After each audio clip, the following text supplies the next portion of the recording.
Hi friends, welcome to Aggie's taste. ഇന്ന് ഞാൻ എത്തിയിരിക്കുന്നത് ഒരു അടിപൊളി ടേസ്റ്റിലുള്ള കൂന്തൽ റോസ്റ്റിൻ്റെ റെസിപ്പിയുമായിട്ടാണ് കേട്ടോ.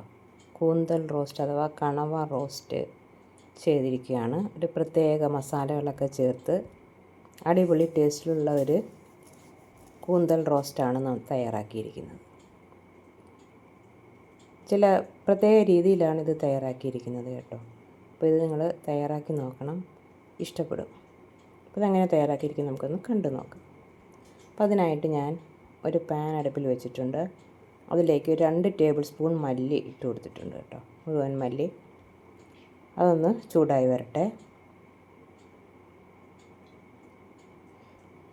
മല്ലി ഒന്ന് ചൂടായി വരുമ്പോഴത്തേക്കും നമുക്ക് ഇതിലേക്ക് വേറെ ചില മസാലകളൊക്കെ ചേർക്കാനുണ്ട് കേട്ടോ. അപ്പോൾ മല്ലി ചൂടായിട്ടുണ്ട്. ഇനി ഇതിലേക്ക് ഒരു 6 ഉണക്കമുളക് ഇട്ട് കൊടുക്കുക, 6 എണ്ണം. മുളക് ഒന്ന് ചൂടായി വരണം. അതിനുശേഷം നമുക്കിതിലേക്ക് ഒരു 1/2 ടീസ്പൂൺ കുരുമുളക്,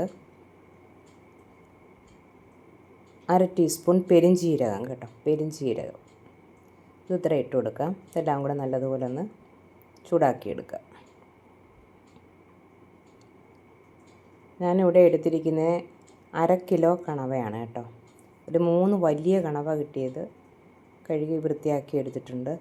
ഒരു 1/2 കിലോ, കുറച്ചും കൂടെ കാണും, 1/2 കിലോയെക്കാട്ടിലും കുറച്ചും കൂടെ കൂടുതൽ കാണും. അപ്പോൾ അത്രയും കണവയാണ് എടുത്തിരിക്കുന്നത്. അതിനുള്ള അരപ്പാണ് ഞാനിവിടെ എടുക്കുന്നത്. അപ്പോൾ ഇതെല്ലാം ഒന്ന് ചൂടായി വന്നിട്ടുണ്ട്. ഇതൊന്ന് തണുക്കട്ടെ, നമുക്ക് പൊടിച്ചെടുക്കാം. ഇതാണ് കണവ നമ്മൾ വൃത്തിയാക്കി വെച്ചിട്ടുണ്ട്. വലിയ കണവയായിരുന്നു കേട്ടോ, പക്ഷേ നിങ്ങളെ കാണിക്കാൻ വിട്ടുപോയി. ആദ്യം കാണിക്കണമായിരുന്നു, അത് ഞാൻ എടുത്തില്ല വീഡിയോ. അപ്പോൾ കണവയെല്ലാം ഞാനൊരു കുക്കറിൽ ഇട്ട് കൊടുത്തിട്ടുണ്ട്. ഇനി ഒരു ചെറിയ മിക്സിയുടെ ജാറിലേക്ക് ഒരു 4 ചുവന്നുള്ളി, ഒരു 10-12 അല്ലി വെളുത്തുള്ളി, ഒരു ചെറിയ കഷ്ണം ഇഞ്ചി, ഇത് 3 ഇട്ട് കൊടുത്തിട്ടുണ്ട്. ഇതൊന്ന് നമുക്ക് ചതച്ചെടുക്കാം. അത് ചതച്ചെടുത്തുകൊണ്ട് വന്നിട്ടുണ്ട്. അത് നമുക്ക് കണവയിലേക്ക് ഇട്ട് കൊടുക്കാം. ഇതിൻ്റെ കൂടെ 1-2 പൊടികൾ കൂടി ചേർക്കാനുണ്ട് കേട്ടോ. ഒരു 1/2 ടീസ്പൂൺ മഞ്ഞൾപ്പൊടി നമുക്ക് ചേർത്ത് കൊടുക്കാം ഇതിലേക്ക്. പിന്നെ ഒരു 1/4 ടീസ്പൂൺ മുളക് പൊടി, സാദാ മുളകാണ്, കാശ്മീരി ചില്ലി അല്ല കേട്ടോ, അപ്പോൾ എരിവുള്ള മുളകാണ്. അതുകൊണ്ട് ഞാനൊരു 1/4 ടീസ്പൂണോളം ചേർത്തിട്ടുണ്ട്. പിന്നെ ആവശ്യത്തിന് ഉപ്പ് ഇവിടെ ചേർത്തിട്ട് നമുക്കിത് നല്ലതുപോലെ ഒന്ന് ഞെരടി പിടിപ്പിക്കണം കേട്ടോ. പിന്നെ ഒരു ടീസ്പൂൺ വിനാഗിരിയും കൂടി ഒഴിച്ച് കൊടുത്തിട്ടുണ്ട് കേട്ടോ. പിന്നെ കുറച്ച് കറിവേപ്പില. നല്ലതുപോലെ ഒന്ന് ഞെരടി പിടിപ്പിച്ചതിന് ശേഷം നമുക്കിത് മൂടി വെച്ച് വേവിക്കാം. ഇതിൽ അധികം വെള്ളം ഒഴിക്കരുത്. ഞാനിപ്പോൾ ഇത് നല്ലതുപോലെ ഒന്ന് ഞെരടിയിട്ട് കൈ ഒന്ന് കുറച്ച് വെള്ളം തളിക്കുന്നതേ ഉള്ളൂ കേട്ടോ, അല്ലാതെ വേറെ വെള്ളം ചേർക്കുന്നില്ല. കാരണം കണവയിലൊക്കെ ഇഷ്ടം പോലെ വെള്ളം ഉണ്ടല്ലോ, അത് നമ്മൾ വേവിക്കുമ്പോഴേക്കും ഊറി വരും.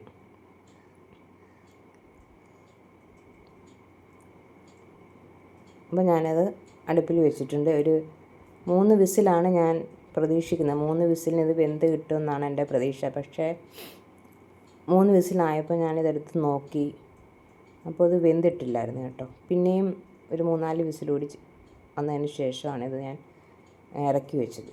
കാരണം വലിയ കണവയായതുകൊണ്ട് നല്ല വേവുണ്ടായിരുന്നു കേട്ടോ കണവയ്ക്ക്. ഇനി കണവ ഇറക്കി വെച്ചിട്ടുണ്ട്. പിന്നെ ഞാനൊരു പാൻ വെച്ച് അതിലേക്ക് ഒരു 2 ടേബിൾ സ്പൂൺ വെളിച്ചെണ്ണ ഒഴിച്ച് കൊടുത്തിട്ടുണ്ട്. ഇനി 1 ടീസ്പൂൺ കടുക് ഇട്ട് കൊടുക്കാം. കടുക് ഒന്ന് പൊട്ടി വരുന്ന സമയത്ത് നമുക്ക് ഒരു 5-6 അല്ലി വെളുത്തുള്ളി, ഒരു കഷ്ണം ഇഞ്ചി ഒക്കെ ഇട്ട് കൊടുക്കണം. നമ്മൾ ആദ്യം വെളുത്തുള്ളി ഇഞ്ചിയൊക്കെ ചതച്ച് ചേർത്തു, എങ്കിലും ഈ സമയത്തും കുറച്ച് ഇഞ്ചിയും വെളുത്തുള്ളിയും കൂടെ ചേർക്കേണ്ടതുണ്ട്. കണവയില്ലേ, നമുക്ക് വയറിനൊക്കെ പിടിക്കാതെ വരും. അതുകൊണ്ട് ഈ ഇഞ്ചിയും വെളുത്തുള്ളിയൊക്കെ കുറച്ച് കൂടുതൽ ചേർക്കുന്നത് നല്ലതാണ് കേട്ടോ. ഇപ്പോൾ ഒരു 5-6 അല്ലി വെളുത്തുള്ളി, ഒരു ചെറിയ കഷ്ണം ഇഞ്ചിയും ചേർത്തിട്ടുണ്ട്. അതൊന്ന് മൂത്ത് വരട്ടെ, നല്ലതുപോലെ ഒന്ന് മൂത്ത് വരണം അത് കേട്ടോ. ഇത് മൂത്ത് വരുന്ന സമയത്ത് നമുക്കിതിലേക്ക് ഒരു വലിയ സവാള ചെറുതായിട്ട് അരിഞ്ഞു വെച്ചിട്ടുണ്ട്, അതുകൂടി ചേർത്ത് കൊടുക്കണം. അപ്പോൾ ഇഞ്ചി വെളുത്തുള്ളിയൊക്കെ ഒന്ന് മൂത്ത് വന്നിട്ടുണ്ട്. സവാള ചേർത്ത് കൊടുക്കാം. സവാളയും ഒന്ന് വഴന്ന് വരട്ടെ.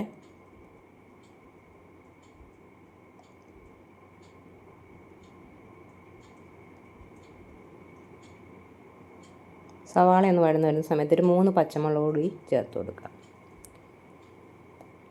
പച്ചമുളകൊക്കെ നമുക്ക് എത്ര എരിവ് വേണോ അതനുസരിച്ച് നമുക്ക് ചേർത്ത് കൊടുക്കാം കേട്ടോ. അപ്പോൾ ഞാൻ ഇത്രയും ചേർത്തപ്പോൾ നല്ല കറക്റ്റ് എരിവായിരുന്നു കേട്ടോ. 3 പച്ചമുളകും 1/2 ടീസ്പൂൺ കുരുമുളകും ഒക്കെ ചേർത്ത് ഉണ്ടാക്കിയപ്പോൾ നല്ല കറക്റ്റ് എരിവിന് നമുക്ക് കിട്ടി. അപ്പോൾ നമ്മുടെ സവോള, പച്ചമുളക്, ഇഞ്ചി, വെളുത്തുള്ളി എല്ലാം മൂത്ത് വന്നിട്ടുണ്ട്. ഈ സമയത്ത് നമുക്കൊരു തക്കാളി കൂടി ഇതിലേക്ക് ഇട്ട് കൊടുക്കുക. ഒരു ഇടത്തരം തക്കാളി ചെറുതായിട്ട് മുറിച്ചാണ് ഇട്ട് കൊടുത്തിരിക്കുന്നത്. ഈ തക്കാളി ഒന്ന് ഉടയുന്ന പരുവാവണം, ഒന്ന് വെന്ത് വരണം. അപ്പോൾ കുറച്ച് സമയം നമുക്കിതൊന്ന് വഴറ്റി കൊടുക്കാം. അപ്പോൾ തക്കാളിയൊക്കെ വെന്ത് വന്നിട്ടുണ്ട്. ഈ സമയം നമുക്ക് നമ്മൾ പൊടിച്ച് വെച്ചിരിക്കുന്ന അരപ്പുണ്ടല്ലോ അതുകൂടി ചേർത്ത് കൊടുക്കാം. അരപ്പ് ചേർത്ത് ഒന്ന് വഴറ്റിയെടുക്കണം. നമുക്ക് ഫ്ലെയിം ഓഫ് ചെയ്തിട്ട് വേണം അരപ്പ് ചേർത്ത് കൊടുക്കാൻ. കാരണം നമ്മൾ അരപ്പ് ഓൾറെഡി വറുത്ത് വെച്ചിരിക്കുന്നതാണ്, പിന്നെ അടുക്കി പിടിക്കാൻ ചാൻസ് ഉണ്ട്. അതുകൊണ്ട് ഇതിലേക്ക് നമുക്ക് കണവ വേവിച്ച വെള്ളം ഉണ്ടല്ലോ അതുകൂടി കുറച്ച് ചേർത്ത് കൊടുത്ത് നല്ലതുപോലെ ഒന്ന് മിക്സ് ചെയ്തെടുക്കുക. ഒന്ന് വഴണ്ട് വരട്ടെ. ഇനി നമുക്ക് വേവിച്ച് വെച്ചിരിക്കുന്ന കണവ ഇതിലേക്ക് ഇട്ട് കൊടുക്കാം.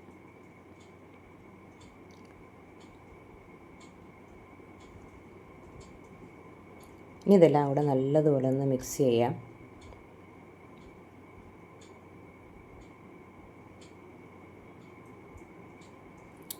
ഇപ്പം നമുക്കറിയാം കുറച്ച് വെള്ളമുണ്ട് അല്ലേ.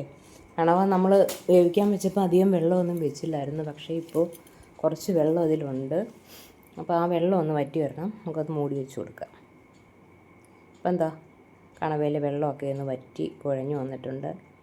ഇനി ഇതിലിരുന്ന് തന്നെ കുറേ കൂടെ വറ്റിക്കോളും കേട്ടോ. നല്ല അടിപൊളി ടേസ്റ്റുള്ളൊരു കണവ റോസ്റ്റാണ് ഇവിടെ തയ്യാറായിരിക്കുന്നത്. ചോറിൻ്റെ കൂടെയോ അപ്പത്തിൻ്റെ കൂടെയോ ചപ്പാത്തിയുടെ കൂടെയോ എന്തിൻ്റെ കൂടെ വേണമെങ്കിലും നമുക്കിത് കഴിക്കാം. നല്ല ടേസ്റ്റി ആയിട്ടുള്ളൊരു റോസ്റ്റായിരുന്നു കേട്ടോ ഇത്, കൂന്തൽ റോസ്റ്റ്. അപ്പോൾ എല്ലാവരും ഇത് ട്രൈ ചെയ്ത് നോക്കുക. തീർച്ചയായിട്ടും നിങ്ങൾക്കിത് ഇഷ്ടപ്പെടുന്നെങ്കിൽ ലൈക്ക് ചെയ്യുക, ഷെയർ ചെയ്യുക, കമൻറ്റ് ചെയ്യുക, ചാനൽ സബ്സ്ക്രൈബ് ചെയ്യുക. Okay, thank you.